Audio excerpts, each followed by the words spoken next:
Hey, it's Neil Waterhouse. I get a lot of questions regarding how people should name their eBay stores, and is the name they choose very important?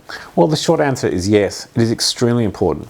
All things being equal, an eBay store which gives a feeling of quality will get more conversions or sales versus an eBay store which gives a feeling of cheap and nasty. The good news is it does not take a ton of time or money to give the feeling of quality. Years ago, we surveyed thousands of our customers and asked them to rank in order of importance what was the most important aspect they looked for when purchasing on eBay.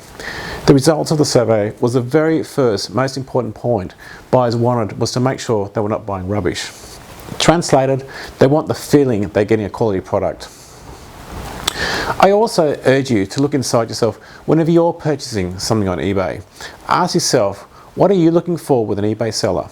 Listen to what your inner voice is saying as you scroll through the eBay listing. Does the eBay seller give off the feeling of trust and quality, or does this give off the feeling of cheap and nasty? What feeling do you get from the eBay name? The name of an eBay business is one aspect we can easily improve, as I'll show you. Buyers want to feel they're getting quality before they commit to hitting the buy button. The feeling of quality is simply a mental trigger. Many buyers can immediately pigeonhole the quality of the items on an eBay seller is selling based on just their name. This pigeonholing is based on the life experience of each person. The name of a business, whether this be a bricks and mortar business or an eBay business, gives buyers a feeling. Let me show you. Ask yourself, if you're looking to purchase, say, a pair of shoes, what feeling would you get about if you purchase from, say, David Jones in Australia, or if you're in the US, Nordstrom, or if in the UK, Harrods? Most people get the feeling they'll be buying quality, good products from these stores. However, the next feeling they may be getting is they could be expensive. Now ask yourself, what feeling would you get about buying shoes from somewhere like a reject shop, Joe's discount store, a bargain store, or a $2 store? Most people automatically, rightly or wrongly, perceive the items in these stores to be of lower quality. Our job as professional eBay sellers is to give the buyers a feeling they're buying from a quality seller. If you split test two stores which have identical products, an eBay store which gives the feeling of quality will get more conversions or sales versus an eBay store which gives the feeling of cheap and nasty. eBay allows sellers to change their eBay name once every 30 days, and it's free to do so. Changing eBay ID or store name does not shut down any existing listings. The best way to choose a name for your eBay business is to first brainstorm some bricks and mortar stores, the names of those stores which give you the feeling of quality, i.e. David Jones, Harrods, etc. Next, come up with some similar sounding names that you like, and then most importantly, bounce these new names off your friends and family and ask them which of the new names you've chosen gives them the most feeling of quality. Next, log into eBay and try and change your eBay name. If your new name is available, eBay will let it go through. If not, try the next one. Next step after changing your name is to get a professional looking logo made for your new name. This is an expensive task. A place like Fiverr will create a new logo for you for $5. It is super important though to make sure the logo they make is high quality, and if it's not, send it back and get them to redo it.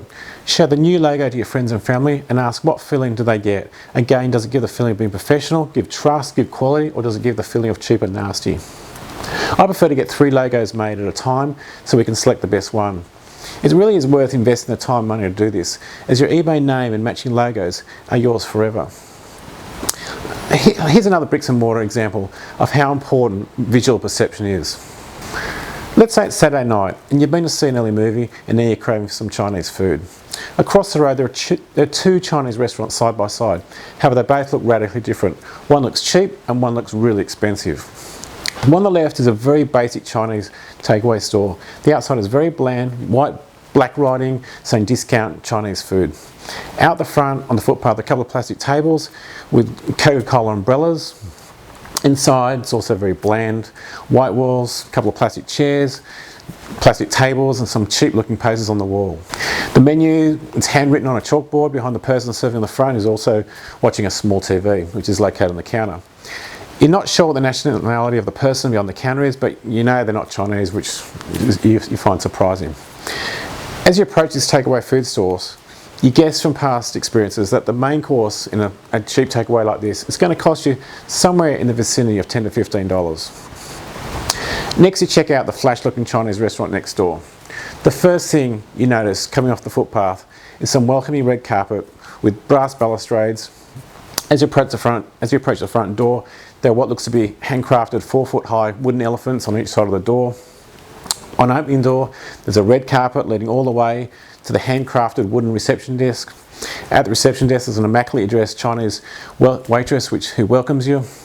There's quite Chinese music playing, lots of Chinese art, jade dragons, beautiful handcrafted timber chairs. It's an amazing ambience. Before checking the menu, you ask yourself, you go internally and you ask yourself, based on your previous experience of life, how much would a main course cost in a flash-looking restaurant like this one? Your brain comes back with an answer of between $20 to $30 for a main course. What you don't know is that the two Chinese restaurants are actually interconnected and they both share the same kitchen. The food from both stores is 100% identical. So what has changed? How can one restaurant charge more than the other when the food is identical in every way? It's all about perception. This happens in all businesses, from petrol stations to clothing shops, and also in online businesses like eBay.